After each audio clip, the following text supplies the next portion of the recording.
श्री गणेश कथा। एक समय की बात है। एक व्यक्ति का विवाह हुए 1 वर्ष बीत गए। विवाह के बाद उसकी पत्नी एक बार अपने मायके गई हुई थी। पत्नी के मायके में रहने के कई दिनों बाद उसका पति अपनी पत्नी को विदा करवाने के लिए ससुराल पहुंचा। ससुराल में कुछ दिन तक रहने के बाद वह पत्नी को मायके से विदा करने की बात अपने सास ससुर से कही। बुधवार का दिन होने के कारण उसके सास ससुर ने कहा कि इस दिन बेटी ससुराल नहीं जा सकती, इस कारण विदाई नहीं हो सकती है। लेकिन वह व्यक्ति नहीं माना और अपनी पत्नी को मायके से विदा कराकर अपने घर की तरफ चल दिया।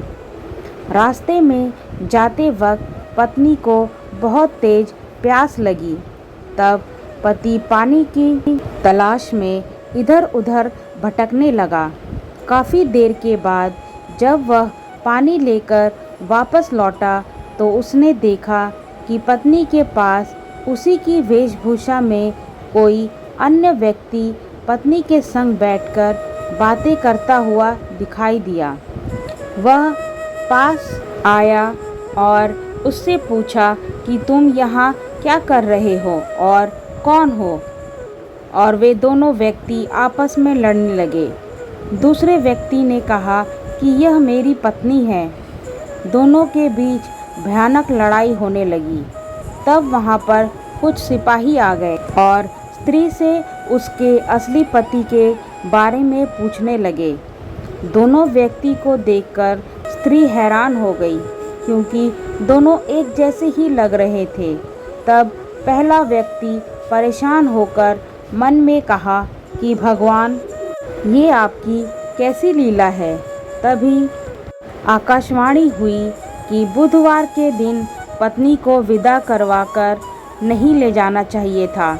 यह सब सुनकर पहला व्यक्ति समझ गया कि यह भगवान बुद्ध की लीला है। फिर वह व्यक्ति बुद्धदेव से प्रार्थना करने लगा और क्षमा मांगने लगा। फिर फौरन ही बुद्धदेव अंतर्ध्यान हो गए और उस व्यक्ति को अपनी पत्नी मिल गई। तभी से हर बुधवार के दिन भगवान गणेश की पूजा होने लगी।